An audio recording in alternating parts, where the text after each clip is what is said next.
Assalamualaikum warahmatullahi wabarakatuh. Alhamdulillah, wassalatu wassalamu ala rasulillah.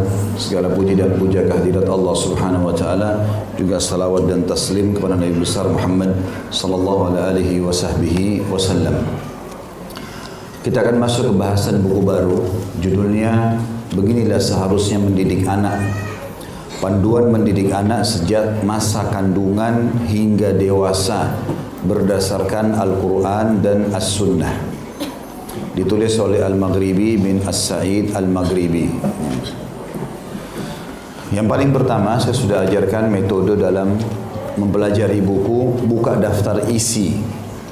Karena daftar isi, Bapak Ibu sekalian, menggambarkan isi buku itu dan apa yang diinginkan oleh penulis. Di dalam daftar isi ada ditulis itu bab pertama, dasar-dasar pendidikan dalam manhaj Islam. Ada penjelasannya cukup banyak, prinsip-prinsip pendidikan sebelum menikah, manhaj Islam dalam mendidik anak, bagaimana mendidik anak sebelum lahir, pernikahan dalam Islam, tujuan pernikahan dalam Islam dengan poin-poinnya, manhaj Islam dalam memilih istri, landasan memilih istri, lalu pindah ke pasal kedua, etika dan hukum Islam seputar pernikahan. Ini cukup panjang bahasannya, dan ini umumnya sudah banyak kita bahas di mahkota pengantin, tapi kita akan ikutin isi buku ini. Kemudian bab kedua, anak adalah perhiasan dan ujian dunia, dengan beragam macam poin-poin di bawahnya. Bab ketiga, tahapan mendidik dan membina anak dalam Islam, ada pendidikan prasekolah dan pendidikan pedoman dalam pendidikan Islam. Kemudian juga ada bab keempat, masalah ibadah, bagaimana mendidik 5 rukun Islam kepada anak-anak. Bab keempat itu ya. Bab kelima, cara aman dalam mendidik anak laki-laki dan anak perempuan. Masing-masing punya metode tersendiri dengan contoh-contohnya. Bab keenam, faktor-faktor kesuksesan dalam mendidik. Itu juga dengan poin-poinnya, dan itu bab terakhir di dalam bahasan kita. Kita akan masuk teman-teman sekalian ke bahasan yang pertama, bab pertama di halaman 5, dasar-dasar pendidikan dalam manhaj Islam. Ya. Jadi kalau dimaksud dengan dasar-dasar pendidikan berarti pondasi dasarnya ya, yang paling awal Bapak Ibu harus tahu dalam pendidikan anak. Dalam manhaj Islam maksudnya dalam pemahaman dan metode Islam. Ada pasal pertama di sini di bab pertama, prinsip-prinsip pendidikan sebelum menikah. Manhaj Islam dalam pendidikan anak. Saya akan bacakan dulu apa yang penulis katakan. Seperti biasa, insya Allah per paragraf, 1 atau 2, 3 paragraf baru kita rincikan. Manhaj Islam dalam pendidikan anak sangat sempurna dan komprehensif karena bersumber dari manhaj atau ajaran ilahi, bukan manhaj yang berasal dari gagasan dan hasil pemikiran manusia yang sangat beragam pendapat, teori, gagasan, kecondongan, dan pemikiran. Maka sudah jelas manhaj yang berasal dari gagasan dan pemikiran manusia penuh dengan kekurangan dan cacat karena beberapa sebab. Di antaranya, pemikiran manusia hanya mengandalkan kemampuan otak dan pandangan belaka yang terkadang tepat, terkadang meleset, serta memiliki daya jangkau yang sangat terbatas sesuai dengan kondisi dan daerah. Maka boleh jadi orang dianggap baik dalam satu daerah, namun tidak dianggap soleh dan baik di daerah yang lain. Adapun manhaj Islam dalam pendidikan adalah menyiapkan standar kesolehan yang selalu cocok sesuai dengan kondisi, tempat, umat menurut ukuran kemanusiaan secara umum. Tentu juga ada dasar ya, di 2 paragraf ini saya sampaikan dulu di mukaddimahnya. Ada dasar sebab kenapa kita juga membahas tentang masalah pendidikan anak. Karena banyak sekali di antara kaum muslimin, baik laki-laki maupun perempuan, mereka menganggap anak hanya sebuah kebanggaan. Sehingga kalau yang ditanya pertama, berapa anakmu? Ya, seakan-akan pertanyaannya hanya Anda bangga saja. Oh, anak saya 2, anak saya 3, anak saya 10. Ini keliru ini. Anak-anak bukan untuk jadi bahan banggaan begitu saja jumlahnya, maksudnya secara jumlah. Karena bisa saja orang punya anak 10 tapi nakal semuanya, orang punya anak 1 tapi soleh. Ya. Jadi bukan dari jumlah, walaupun jumlah ini dalam Islam bagian daripada hal yang dianjurkan kalau dasarnya niatnya benar. Tapi kalau hanya untuk berbangga-bangga dengan jumlah yang banyak, keliru. Tapi kalau ingin punya anak banyak agar ada banyak kader agama, banyak juga peluang-peluang amal soleh buat kita, amal jariah dari anak-anak ini, maka itu tidak ada masalah. Itu dibolehkan. Makanya tepatnya dalam niat di sini penting berhubungan dengan masalah anak-anak. Jadi anak-anak bukan cuma sekedar bahan kebanggaan saja dengan jumlahnya maksudnya. Kalau kita bangga dengan kualitasnya, bagus, nggak ada masalah. Ada juga orang memiliki anak hanya karena ingin mengikat pasangan. Dia karena takut cerai atau takut dicerai, ditinggal oleh pasangan, maka dia memaksakan diri baik perempuannya untuk hamil atau laki-lakinya berusaha agar istrinya bisa hamil dengan harapan anak ini nanti bisa menahan tidak bercerai. Ini juga keliru, karena akhirnya anak ini selalu nanti dikambing hitamkan. Tuh kamu gak lihat anakmu, gak kesian sama anakmu, bahasanya selalu begitu. Ini keliru juga, karena beda antara hak anak dengan hak pasangan. Masing-masing punya hak. Kita kalau ingin meraih hati pasangan kita ada caranya, ingin juga meraih anak kita itu juga ada caranya. Maka tidak boleh tumpah tindikan satu sama yang lain. Karena ini sering saya dengar ini. Ada perempuan tidak mau dicerai, maka dia buat dirinya hamil, akhirnya suaminya merasa berat, gitu kan? Suaminya pun bertahan hanya karena melihat anak misalnya. Atau terbalik, suaminya merasa karena dia cinta sama istrinya, takut istrinya cerai, maka dia berusaha agar istrinya hamil lalu punya anak, dianggap anak itu akan bisa mengikat. Dan ini kalau terjadi, maka anak itu tidak akan dapat perhatian. Karena target dia bukan anak, target dia adalah pasangannya. Kapan pasangan tidak ada, dia akan kasar dengan anaknya. Kalau pasangan ada, dia akan baik-baik. Ini jadi munafik nanti. Ada nggak ini di masyarakat? Hah? Ada. Banyak terjadi. Nah, ini kekeliruan, gitu kan? Ini poin lain.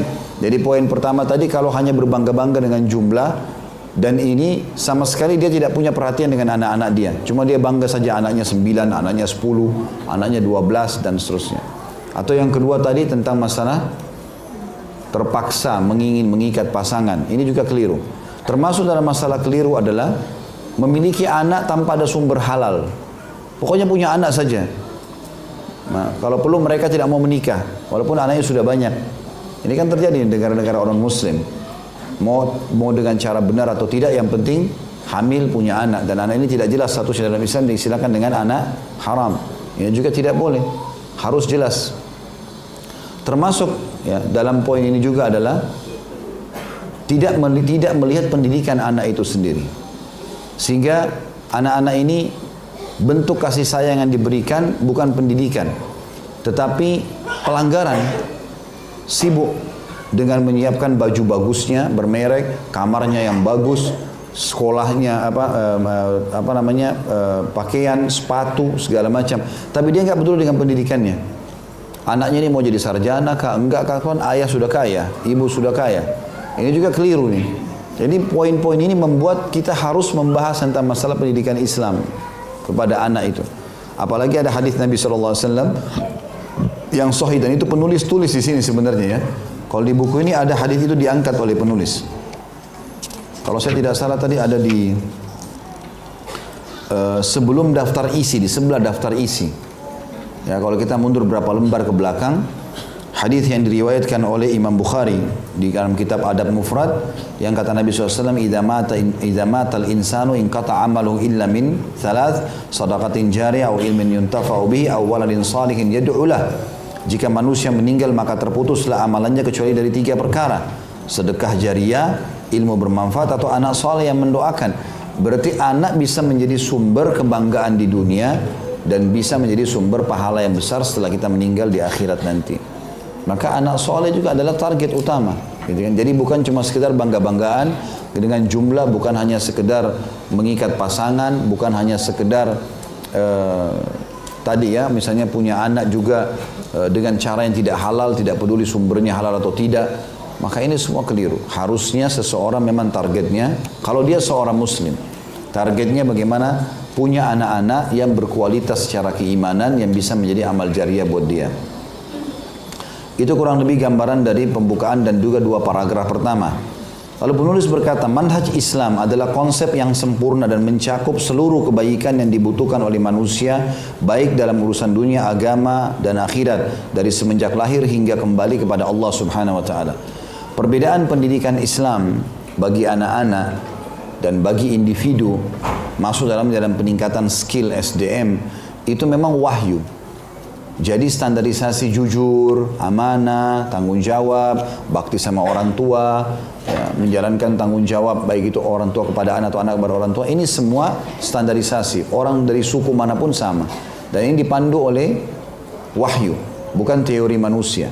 Kalau teori manusia, ada orang begitu sibuk baca buku ini, baca buku itu untuk mencari tahu cara pendidikan anak. Sebenarnya pendidikan anak dalam Al-Quran dan Sunnah sudah jelas. Dan dalam buku ini nanti akan panjang lebar dirincikan tentang metode pendidikan sesuai dengan Al-Quran dan Sunnah.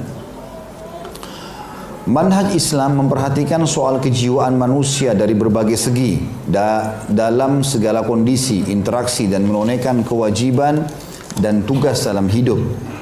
Manhaj Islam atau metode dalam Islam sesuai dengan fitrah manusia, bahkan membimbing dan mewujudkan keseimbangan antara potensi badan dengan potensi akal dan ruh, sehingga bekerja sama secara baik dan saling menguntungkan. Berbeda dengan manhaj jahiliyah yang hanya mengandalkan potensi badan dan akal saja.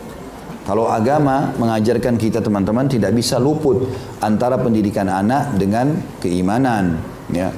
Tidak ada lagi ceritanya cuma sekedar akal saja. Makanya orang-orang yang memikirkan dengan cara Islam, dia akan peduli walaupun anaknya sekolah umum, masuk di TPA Al-Quran, dia tetap ajarin akhlak-akhlak yang baik di rumah, itu karena metode Islam digunakan. Tapi kalau tidak, maka kita tidak bisa bedakan mana anak muslim, mana anak kafir. Karena makannya sama, bermainnya sama, idolanya semua orang-orang kafir. Maka ini keliru. Ya. Akhirnya anaknya tumbuh seperti orang kafir itu. Ada positif negatifnya, tapi kalau negatifnya diambil ini bermasalah besar. Seperti narkotikanya, homoseksualnya, lesbiannya, dan seterusnya. Kata beliau, manhaj Islam sesuai dengan fitrah manusia, bahkan membimbing dan mewujudkan keseimbangan antara potensi badan dan potensi akal, juga ruh. Makna ruh maksudnya keimanan ya. Jadi kita ada makna keimanan. Sehingga bekerja sama secara baik dan saling menguntungkan. Berbeda dengan manhaj jahiliyah yang hanya mengandalkan potensi badan dan akal saja. Bagaimana anaknya sehat secara akal, bagaimana anaknya sehat secara badan. Ya selebihnya nggak penting.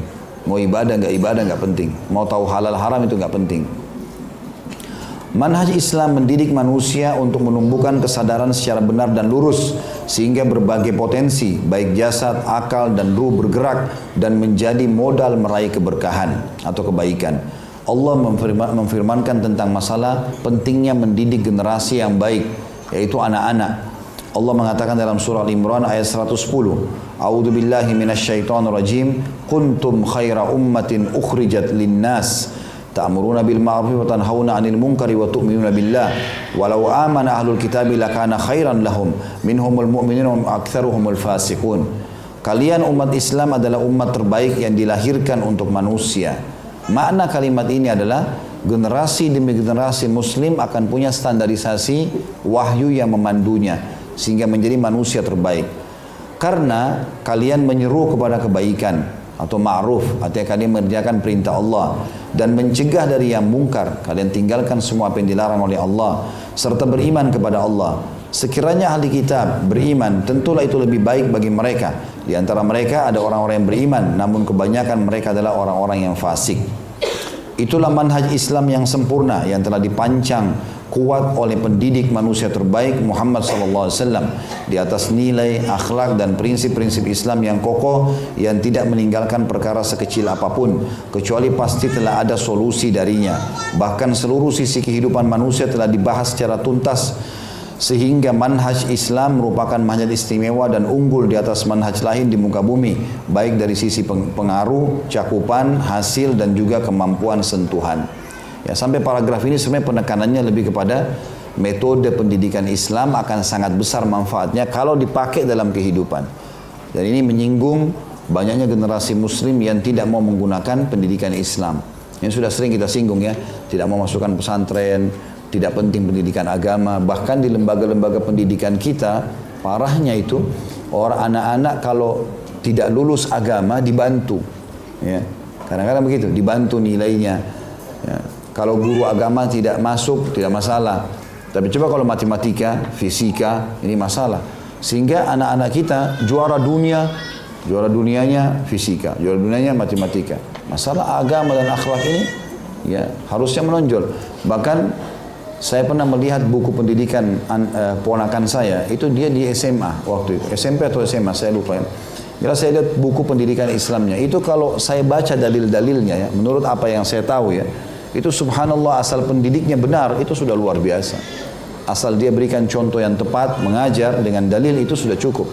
Tapi subhanallah yang terjadi tetap mereka ya piloks-piloks baju pada saat tamat, tetap pergaulan bebas, tetap narkotika, mana efek pendidikan agamanya?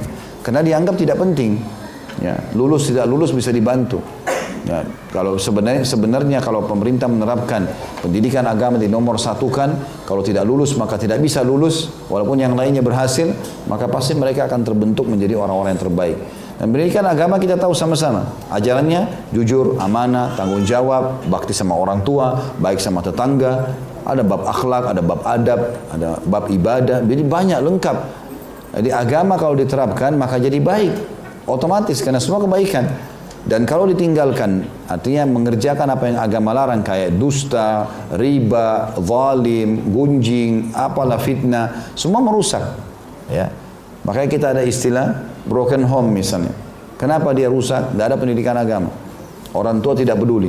Akhirnya anak-anak menjadi rusak. Dan kapan bermula kerusakan negara, kerusakan komponen masyarakat, ya, peradaban masyarakat bisa bahkan hilang dan terhina, justru bermula dari rusaknya generasi manusia yang dididik dalam rumah itu dengan metode pendidikan yang salah. Paragraf terakhir di poin ini kata beliau, sangatlah layak bila kita selalu meniti dan berpegang teguh dengan manhaj Islam dalam mendidik anak-anak kita. Namun umat Islam sekarang banyak yang menyelisih manhaj yang lurus dan mengambil manhaj orang-orang kafir seperti George, Michael dan seterusnya lah, Freud dan Jackson. Ini nama-nama maksudnya umum lah ya. Maksudnya dia jadikan banggaan orang-orang non-muslim. Kaum muslimin banyak menjadikan tokoh-tokoh tersebut sebagai idola sehingga mereka menjauh dari pendidikan mulia dan pengajar terbaik serta pemberi peringatan dan petunjuk kepada jalan yang lurus yaitu Rasulullah Muhammad bin Abdullah sallallahu alaihi wasallam. Ya, artinya di sini di awal pembukaan ini penulis ingin menitik beratkan pentingnya pendidikan Islam dan harusnya seorang muslim menjauhkan anak-anaknya dari pendidikan orang-orang non-muslim. Ya, makanya jangan dibuat bangga dengan pemain bola, dengan artis, bukan. Bangga dengan Nabi SAW, bangga dengan para sahabat yang selalu kita sampaikan kisah para nabi-nabi, kisah sahabat, kisah orang-orang saleh gitu. Mereka mengenal nama-nama tokoh-tokoh orang non-muslim hanya karena menonjol di ilmu matematika misalnya, di fisika tidak ada masalah. Tapi mengidolakannya sampai memasang poster di kamarnya, sampai bajunya pun orang tuanya belikan dengan seperti itu ya. Pendidikannya pun masuk ke lembaga-lembaga yang dididik oleh orang-orang, maka rusaklah semua. Otomatis pendidikan Islam itu akan ditinggalkan. Masuk kepada subjudul yang lain, bagaimana mendidik anak sebelum lahir. Ada istilah kita temukan teman-teman sekalian, bisa membuat anak kecil atau bayi di perut ibu menghafal Al-Quran. Ya. Bisa kita membuat dia bisa lebih cepat berbicara ya, dengan cara ya, pendidikan yang ditetapkan sementara masih di perut. Ya, seringnya didengarkan tilawah Al-Quran, seringnya diajak ngobrol oleh ibunya walaupun dalam perut. Itu semua punya pengaruh-pengaruh yang sangat besar dalam pendidikan anak itu sendiri. Kata beliau, wahai saudaraku, bila anda ingin memiliki anak saleh, berbudi luhur dan bertakwa serta bermanfaat untuk dirinya, agamanya dan umatnya, maka hendaklah anda mendidik anak tersebut dengan pendidikan Islam yang benar. Sebab pendidikan yang benar dimulai sebelum lahir, bahkan sebelum menikah. Sebaiknya anda mengikuti manhaj dan ajaran pendidik mulia dalam berbagai hal, baik yang besar ataupun yang kecil dalam soal pendidikan anak. Maksudnya Nabi Muhammad SAW. Mendidik anak soleh sebelum lahir laksana menanam tanaman. Maka siapa yang menginginkan tanamannya tumbuh subur dan membuahkan hasil yang memuaskan sehingga membuat hati senang dan damai, maka hendaklah mempersiapkan dan memilih manhaj pendidikan yang terbaik dan benar sehingga mampu menumbuhkan dan memberikan hasil yang menyenangkan. Nah, tentu ini paragraf-paragraf ini akan difahami bagi orang yang niatnya satu ya. Niatnya punya anak untuk menjadi generasi yang akan menjadi amal jariah buat dia. Maka tentu targetnya selalu bagaimana anak ini mengenal kebaikan-kebaikan, akhlak, ilmu, Al-Quran, sunnah, sejarah para nabi dan sahabat begitu. Ya. Ini tentu akan menyentuhnya. Tapi kalau orang dasarnya tidak peduli dengan pendidikan agama bagi anak-anaknya, dia akan bilang paragraf ini apa, kosong sekali. Ya, seakan-akan tidak ada bobotnya. Karena bagi dia tidak penting agama itu. Jadi semua ini sebenarnya penekanan tentang menyadarkan kaum muslimin tentang pentingnya pendidikan agama Islam. Kata beliau, tanah adalah asas paling utama dan yang paling menentukan keberhasilan dalam mencocok tanam. Jadi kalau kita mau tanam pohon, maka sebelum tanam perhatikan tanahnya. Tanahnya tanah subur enggak?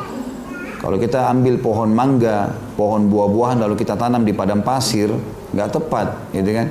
Tapi kalau kita tanam di tanah yang lembab, subur, maka tumbuhlah dia. Kata beliau dalam pendidikan anak ini, tanah adalah asas paling utama dan yang paling menentukan keberhasilan dalam bercocok tanam. Yang tidak lain dalam hal ini adalah seorang istri yang soleha, yang akan menjadi ibu bagi anak insya Allah. Maka dialah yang akan mengurusi tanaman dan menentukan kesuburan tanaman tersebut. Dialah yang akan mendidik anak-anak Anda di atas belayan kasih sayang Islam dan nilai mulia syariat sehingga membuahkan hasil takwa dan komitmen kepada Islam. Jadi beliau mulai mengatakan bagaimana cara mendidik anak sebelum lahir. Maka penulis menarik jauh sebelum anak itu lahir, bahkan jauh sebelum menikah, yaitu mencari pasangan yang soleha. Kalau laki-laki tentu soleh, ya. Dan ini diibaratkan terutama wanita. Subhanallah, fitrahnya laki-laki, walaupun dia itu tidak terlalu faham agama, dia menginginkan istri yang baik. Sebab dia tahu kalau dia faham, dia tahu ini nanti akan jadi ibu anak-anaknya, akan banyak waktu bersamanya. Kapan salah maka salah semuanya pendidikan ke depan, gitu kan? Maka di sini dititik beratkan poin tentang masalah itu. Karena wanita punya rahim, si laki-laki punya bibit. Dia melemparkan spermanya, maka diibaratkan bayi itu seperti tanaman. Sperma itu seperti tanaman, lalu akan tumbuh dan keluarlah buahnya. Buahnya ini kalau mau kualitasnya bagus, harusnya bibitnya juga bagus, tanahnya juga bagus. Artinya sperma si laki-laki bagus, rahimnya perempuan juga itu bagus. Halal, baik, ya, tidak rusak, tidak ada penyakit. Maka tumbuhlah buahnya nanti si anak ini yang bagus. Ya. Itu yang dimaksudkan dengan paragraf ini. Kata beliau, mempersiapkan tanah yang subur dan bagus merupakan dasar utama untuk memulai proses pendidikan yang benar dalam Islam. Maka Islam adalah agama keluarga, sementara keluarga adalah bibit masyarakat. Apabila keluarga terbangun di atas Islam yang benar, maka masyarakat akan menjadi baik yang dibangun di atas asas akidah dan landasan yang lurus. Dan tiang keluarga adalah istri yang soleha dan ibu yang pandai mendidik.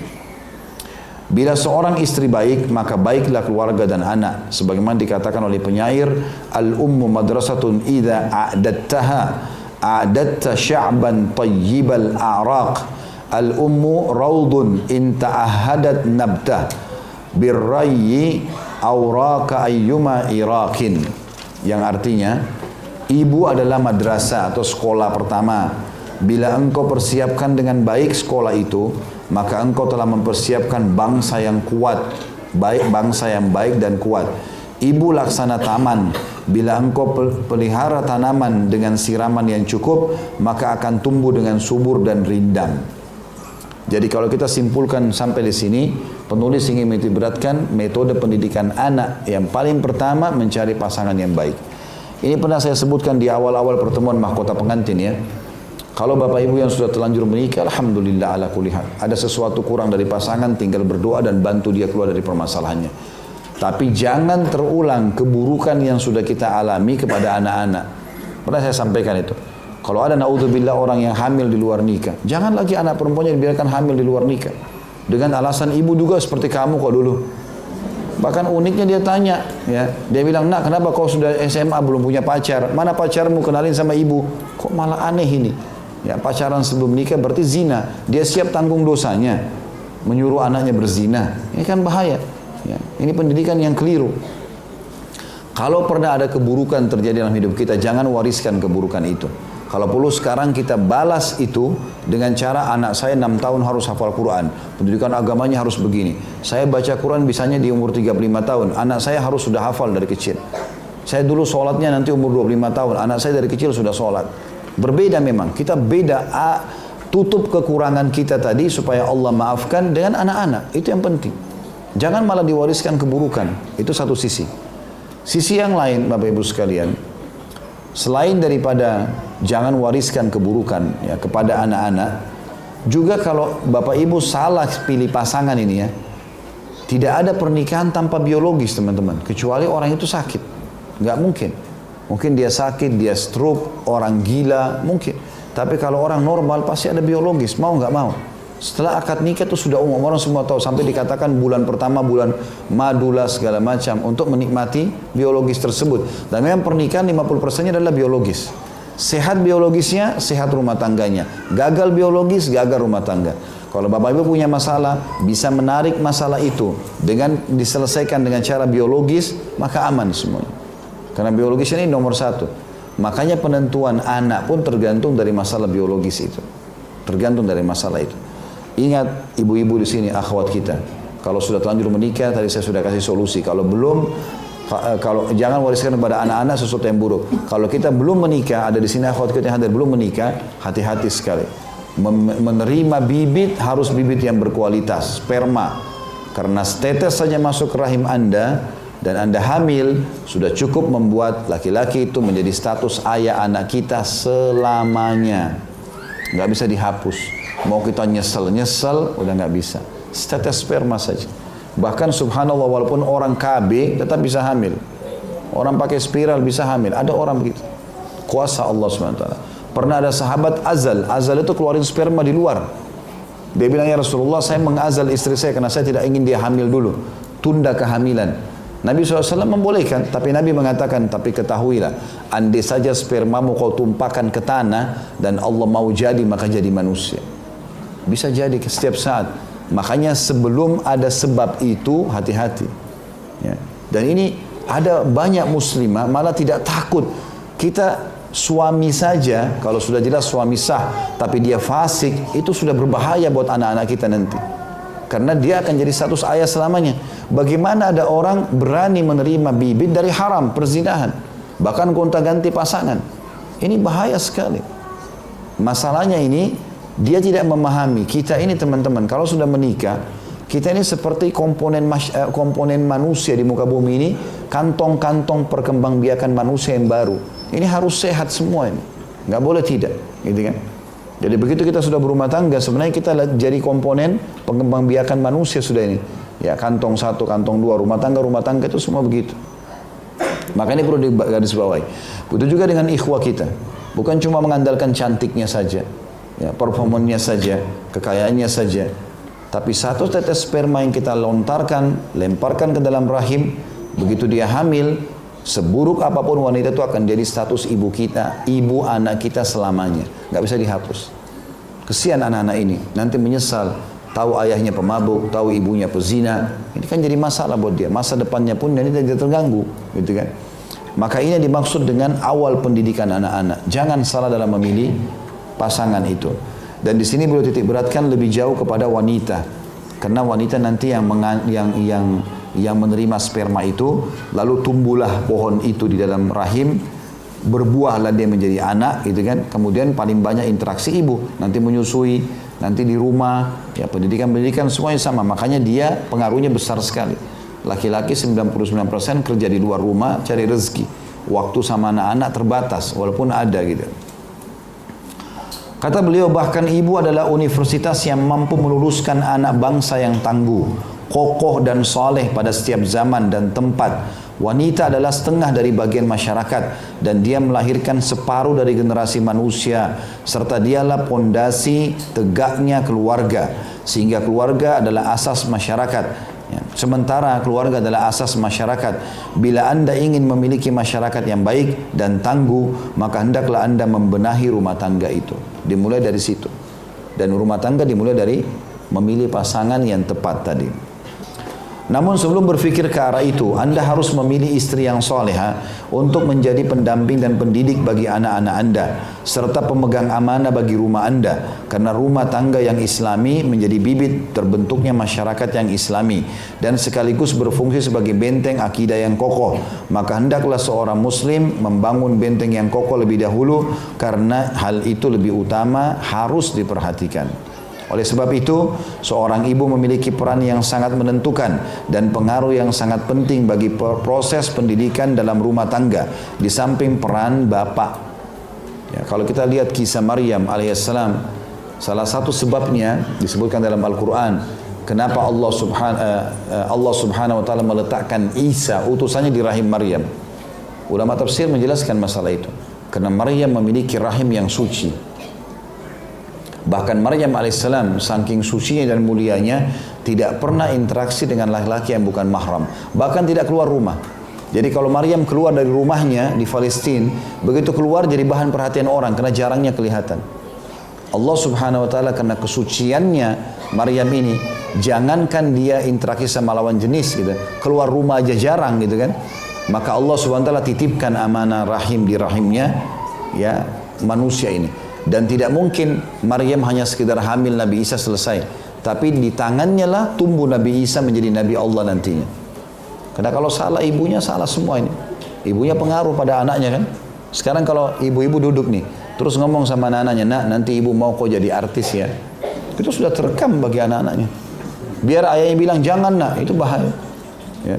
Nanti kalau ibu sama ayah cerai, kamu ikut ibu saja ya. Anaknya rekam itu, dan ibunya yang dipilih sama dia. Jadi ibu ini bisa mencetak kader-kader umat yang baik, masyarakat yang baik, atau merusaknya. Berapa banyak teman-teman tokoh-tokoh masyarakat di muka bumi ini, presiden, raja, lahir di tangan ibu yang kokoh dan baik. Di belakangnya itu ada ibu yang baik.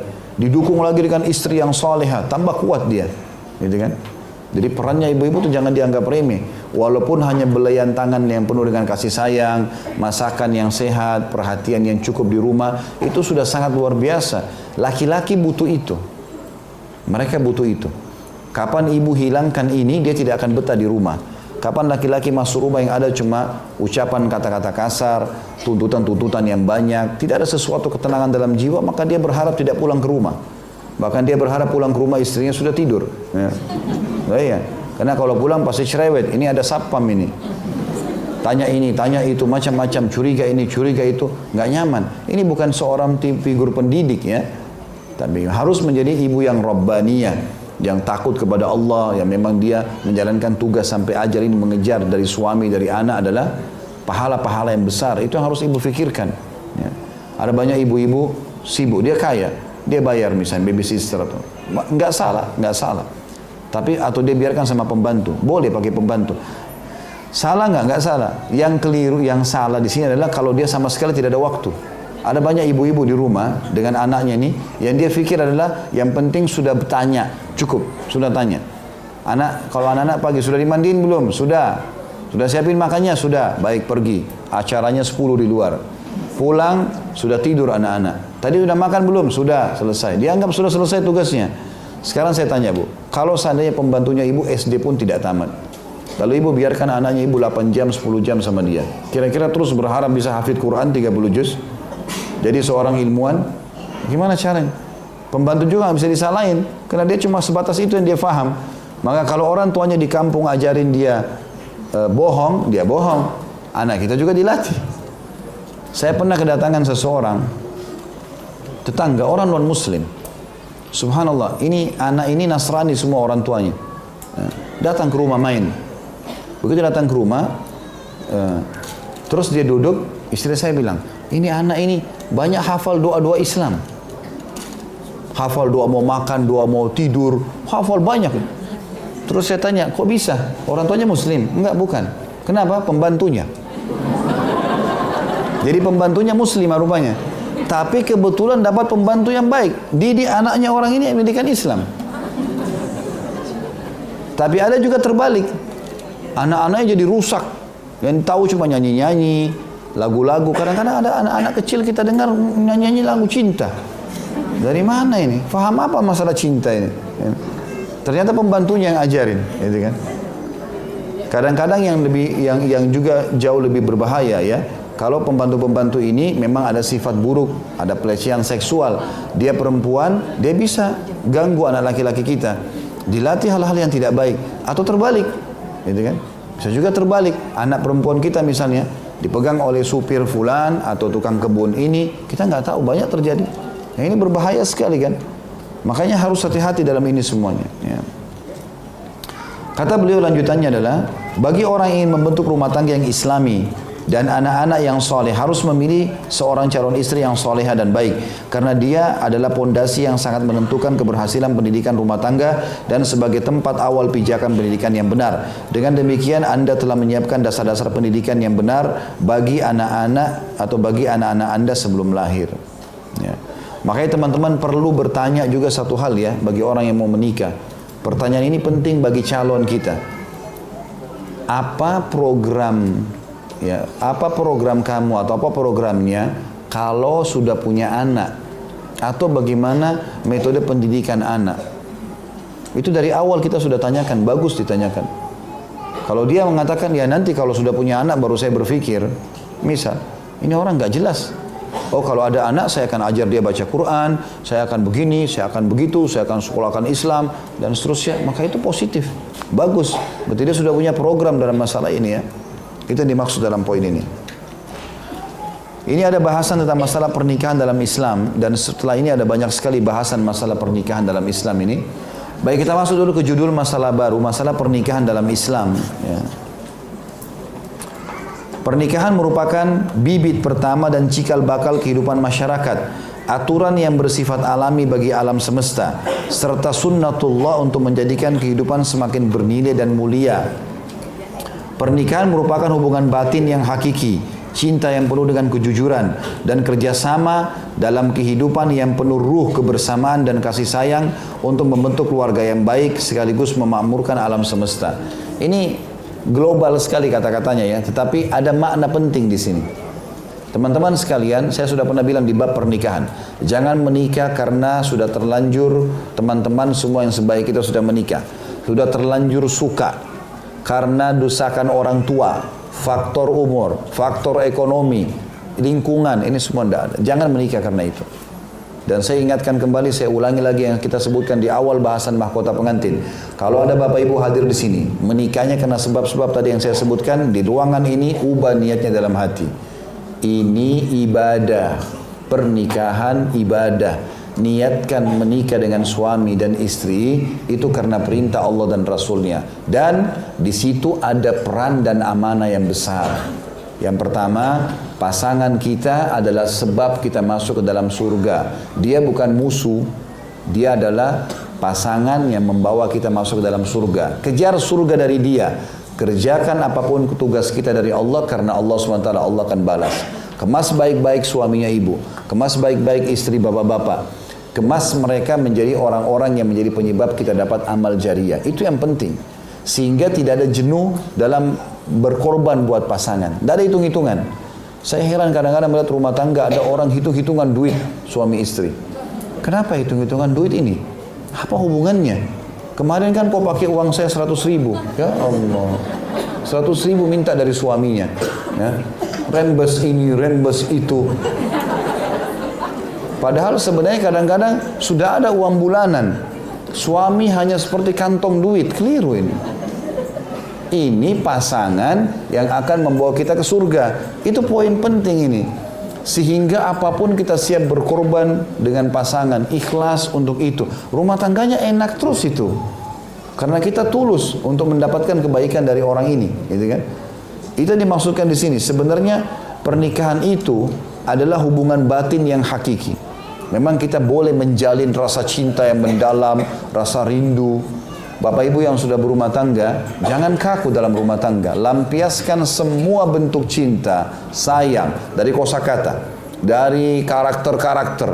Apalah yang ada di WA, di medsos kita, tapi khusus untuk pasangan, jangan diekspos ya. Karena kalau ekspos bisa kena ainnya orang, bahaya, hasut orang. Kalau bapak ibu sering ekspos foto mesraannya segala macam, ini bahaya. Orang iri sedikit bisa kena mata kita. Dan ini masalah. Sudah kita jelaskan, kalau tidak bisa dapat air wudunya ruqyah, dan mungkin butuh lebih lama waktu kalau tidak ada air. Tapi kita berdua WA-an sama suami.